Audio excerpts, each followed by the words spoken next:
Hello, everyone, and welcome back to the J22 Report. I am your host, Johnnie Market. Y'all know that drill. Smash that like button, subscribe if you haven't. Just a little disclaimer, nothing should be construed as financial investment advice, just my opinions and thoughts on the markets. Let's just get into wanted to do a little things on the week and the weekend. Uh, Pretty busy Saturday night.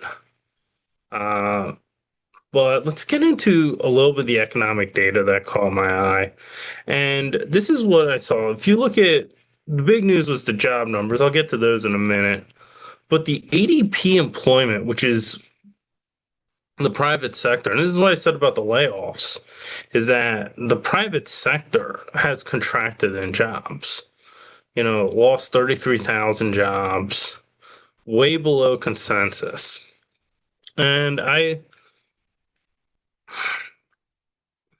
And this is why I think they're cutting rates. So non-farm payrolls, yeah, these were all bad, low-paying jobs. A lot of them are state governments. It's seasonal hiring for teachers, but the consensus 110, it was 147,000. But the private sector, they weren't hiring. Got federal, but a lot of this was just state government. And the worst thing is, they talk about cutting government and Doge and everything, but the reality is these state governments, they're going to be relying on federal funds. So they're not really saving money in the long term anyway. Uh, Balance of trade consensus was 71. So the trade deficit is more than expected. And look at this, the exports. The exports are declining. It wasn't because there were declining imports. It was because the exports previously were 290,000 and now it's 279,000. The imports were roughly the same. So it shows with these layoffs, the people losing jobs in this economy are in the manufacturing sector. They're people that make and produce goods. They're the jobs we really need in to have a functional economy. So this is getting worse. Yeah, government payrolls, these were all state and local. Manufacturing payrolls, you can see that's negative. Um, Private sector, this came, but you saw with the ADP report. Uh, ADP report, that was not. So if you look at this data, but the thing is, it's not what I think. It's I always say it's what the market thinks. And what they're doing is sort of like if you've been in a conference call before the quarter, before earnings, they'll have forward guidance really, really weak. And the reason why they issue that weak forward guidance is so when that quarter comes, they beat guidance and then the stock goes way up. And that's what I think they're doing. They're trying to get weaker and weaker forward guidance with this data so they can beat it when it comes out. So, but if you look at it, this is the important was the ADP. A lot of these are eventually, especially even the government numbers are going to start to become negative by next year. But you can see it here. It shows up here, like the leading indicators like ADP and everything else. So we're seeing negative job numbers. So here's one thing I was looking at, the money supply. A lot of people use this, and this explains right here the inflation. For you who don't know, but it also explains why the stock market had such a big run up from COVID era to now. So as you can see, 2022 it's dipped. That was the stock market. So the Austrian theory of money supply and stock market really did hold correct. So uh, let's go into the next one. Uh,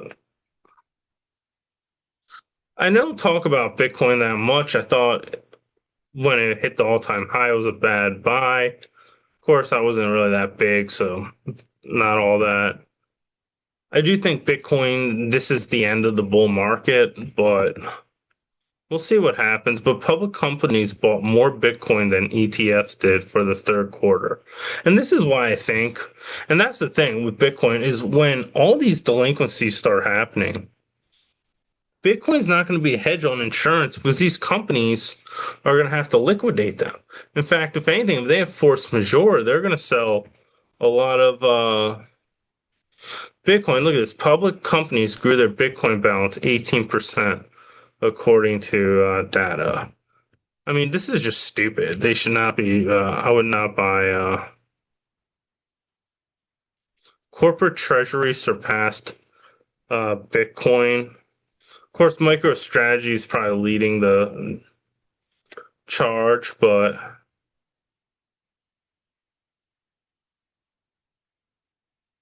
so yeah. And if you look at it, all the things you were told about Bitcoin, secretive, outside the system, all of them are just wrong. The institutional buyers getting exposure to Bitcoins through ETFs are not buying for the same reason as public companies who are trying to accumulate. They're trying to increase shareholder value. So you can tell it's not.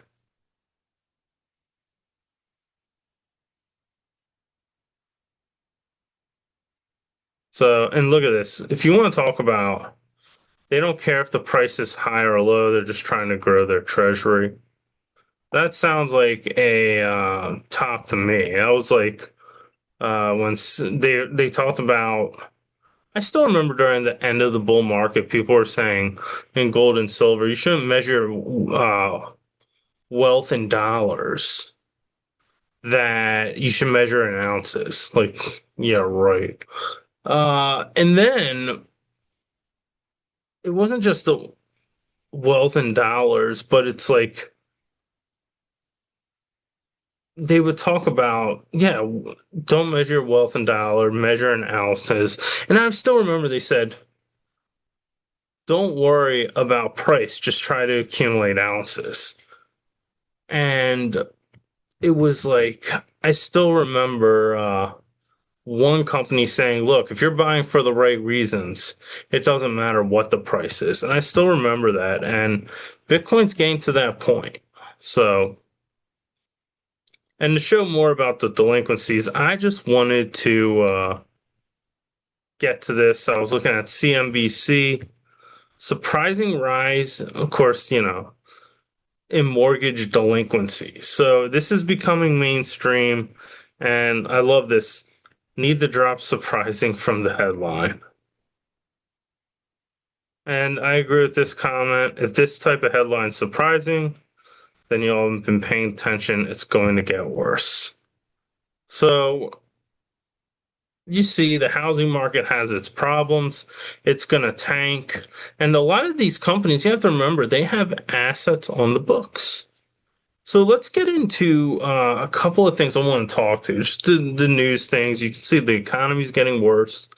In some areas, they can't even hide it now. It's no longer less than expected or not as created less. It's negative. Like they're losing jobs. ADP is losing jobs. So I did something interesting. Now, granted, not financial investment advice, just my opinions, my thoughts. And if someone was into high debt, I just did this is a generic ranking right here. And I want to see where I want to make sure I'm sharing. Sorry. I just want to make sure I'm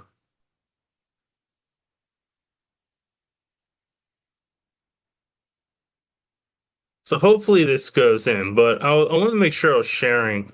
And first thing was I did a generic, and if someone's in out debt, what they should do. And I would say the number one debt in general is student loans. Like that's what you want to pay off first. And the reason why is they can garnish your wage. You can't declare bankruptcy.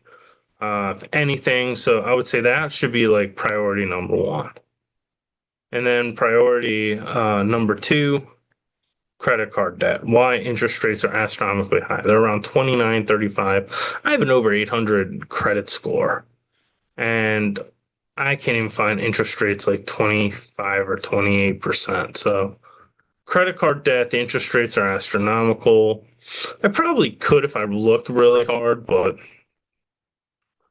and then I would say the next one is personal loans, just because those are and then I always say lastly auto loans and mortgage. So the reason why auto loans is my understanding, not financial advice, so don't remember, is that auto loans they just repossess your car. I'm not sure if they really do and hurt your score, but credit card debt and a lot of auto loans are fixed payments from what I see.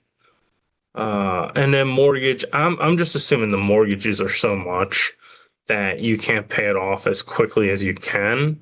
And generally houses, someone's going to buy it, so that's why. But student loans are huge, and I could be wrong. Like one example, someone had $1,000 auto loan. They paid off the auto loan first, and that's because like the auto loan was only like 25,000. Meanwhile, this one person's student loans were astronomically high, and they had a mortgage too, which was astronomically high. And then sometimes once you free up one loan, then you can go after another. So, but I always like this is my generic ranking just based on consequences.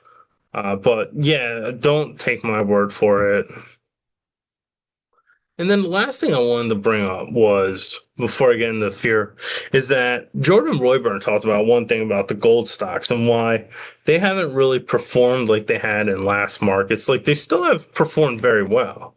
Like if you look at, I'm gonna do GDX. I don't know if it's uh, but I'm just gonna do the GDX. These are the senior miners. That's at 52. Wow. That's really well. But over a 5 year period, that's at 46%, 1 year 45, year to date's 56, 6 months 53%, 1 month 2.5%, 5 days 3.7. But if you look at it, they haven't really performed for a while as much, and a lot of it was in the 1970s. One for a while you couldn't own bullion, so that's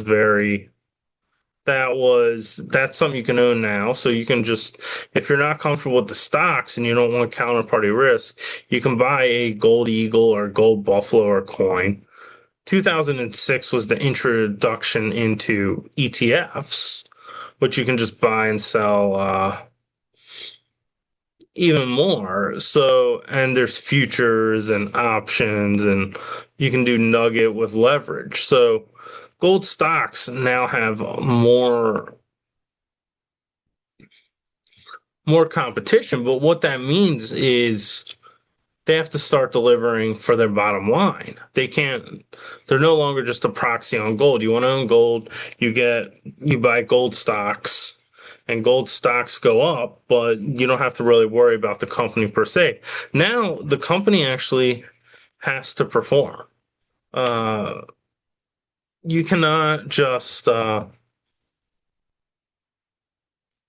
cannot just and one example, you cannot just rely on shareholders during a bull market. And I just want to give one example. I'm going to do Franco, Nevada, the bellwether of the royalty and streaming. We'll do a max. But if you look at it, this has like 2011, 2012 is around 55. But when the bear market began in 2015, it only went down to 40. Now, considering how much gold went down, 57 to 40, that's actually pretty good. But let's just say the people are right.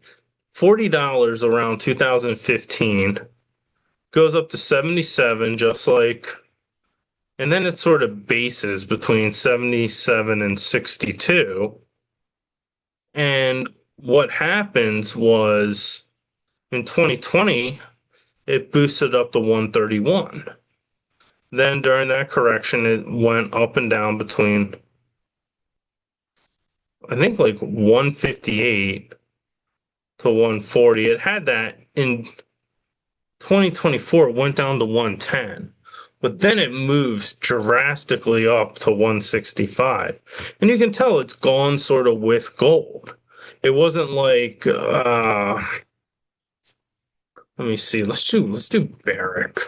Barrick's a crap stock. There. Let's do. I'm gonna do Newmont actually. Let's just do Newmont. Now I own Franco, but I mean not a buy or sell recommendation. Newmont I don't own. But if you look at Newmont, let's just start from the bear market in 2011. It's up at 65. It really went down. 2015 was at 19. Went to 44, but it went down. And then this isn't that bad, but in 2022 it went up to 70. I'm not sure what it was, but so you can tell it's a lot more choppy and doesn't follow, but generally speaking, let's look at Barrick Gold too. But generally speaking, it's a Barrick Mining. What's going on? I don't know what's going on with Barrick. But generally speaking, the royalty and streamers have really gone up. And that's what, and it's because they deliver top and the bottom lines. And if you look at it, the miners, let's just go, we'll do the Huey index.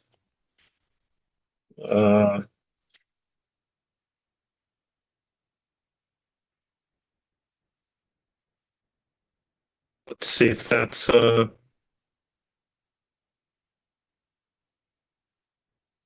this the Huey? But if you look at the Huey, we'll just do it after 5 years.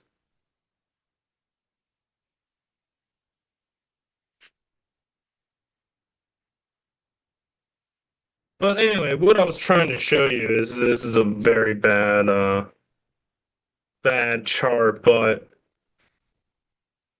in early 2024, a lot of I'll do GDXJ. A lot of gold stocks were struggling, and some costs were up 2,400, 2,500. Let's go. But if you actually look at it, GDX is a great example. And you can tell 2020, and then it just really goes down, just like everyone was talking about 2023. But in 2024, it was at 35. It started going up some, and really, and a lot of companies had 2,200, 23, 2,400, but they started becoming profitable around here. And they just shot up, and that's why the miners, $1,000 or $1,500 increase in the price of gold will do that for you.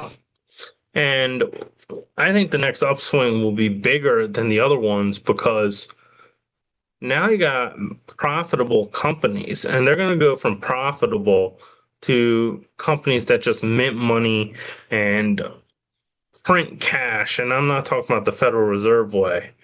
And Wall Street's just going to be, this is why the fifth wave or the last wave is always the biggest. So last thing is fear and greed. Surprised gold is near the greed index. So generally short-term sell-off, we have a greed, but I'm bull. I think we're in consolidation. There's one more upswing. Then there'll be a multi-year bear market. All the deflation is going to kick in. Whereas the auto loans, student loans, gone over them, credit card debt, housing bubble burst, commercial real estate, and then fear and greed. Stock market now, the U.S. stocks has reached extreme greed. Went from neutral a year ago to greed 1 month ago, greed.